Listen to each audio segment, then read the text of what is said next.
making sure that my dignity is preserved is really important. Whatever is being communicated towards me that is an affront to who I believe myself to be, that's just not going to stand. We're going to have to get to the bottom of this. We're going to have to talk it out. Right?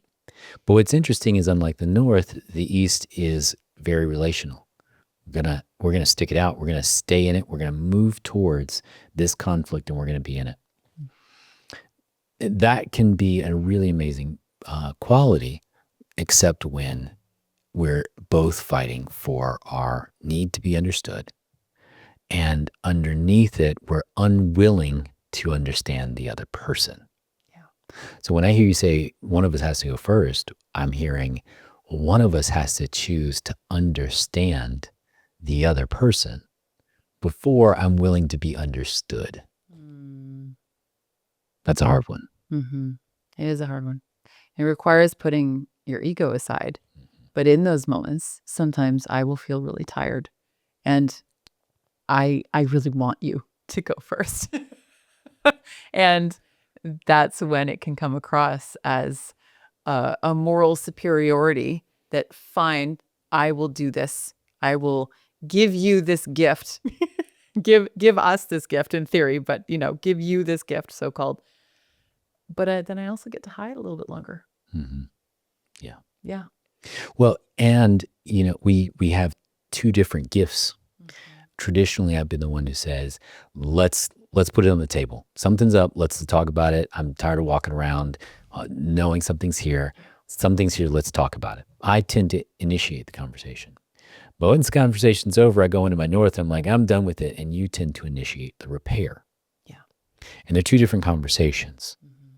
That initial conversation versus the skill in repair. I was just talking to a client about this today, and I'm really excited about how do we interrupt those patterns in the initiation and in the repair.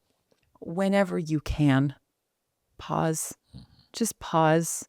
Like, whether it's mid-moment or whether you start to recognize the sensations in your body that represent you getting more activated and flooded, take a moment. And it will benefit both of you if you're like, hey, I need 5 minutes. I'll be back. We do this all the time. All the time we do this. So that is the biggest thing. And sometimes you just keep powering through because there's some part of you that's like, nope, I've got this. You don't have it. You don't have it. I think the key part you mentioned there is, if I do need to step away, I need to let people know that I'm going to come back. When I'm coming back, I'm not abandoning. I'm not in what we'll talk about later, the West, the dismissing the conversation, abandoning it. In those moments, it can just also be slowing down. Yeah. One of my great tools is I just slow the conversation way down. Yeah. Long pauses, long drawn out speech. Yeah. And I'm very analytical, so I'm thinking a lot, and I'm kind of figuring out how to move out of this, but I'm really slowing myself down. And when I'm in my best, I'm also getting out of those stories. Mm-hmm. I'm taking a moment to recenter myself to what's actually physically present in this world, not the hamster wheel that's going on in my brain. So when I initiate those conversations and I come to you and I'm like, oh, this is we got to talk about this. This is going on, right? I'm starting to notice in my body that I'm getting, that I'm moving out of my stasis, my neutral space. I'm moving into an activated space. Typically in this activated space, I've got a story that's running. So I need to interrupt that story and say, okay, slow down. I'm here. And two things that I like to do is either connect to something physical or to connect visually to something that's out there in the world. Look at that leaf. Wow, it's got veins. It's green. Is there a spider on that leaf? Bringing myself into, it's almost like a meditative process, bringing myself into this present now moment allows me to let go of the story so that something new can come in, which is what's actually alive and present.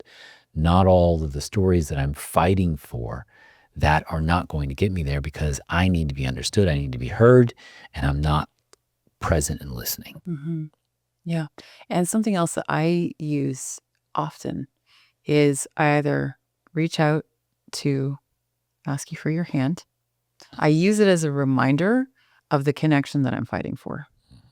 And that just physical touch reminds me like, this is the man I'm fighting for. This is the relationship I'm fighting for. This is like, that brings me back to me. To present. Yeah, exactly. If today's conversation helped you see a pattern in your relationship that you didn't notice before, do us a favor, hit that like button. Tells the algorithm that this kind of information is really what matters.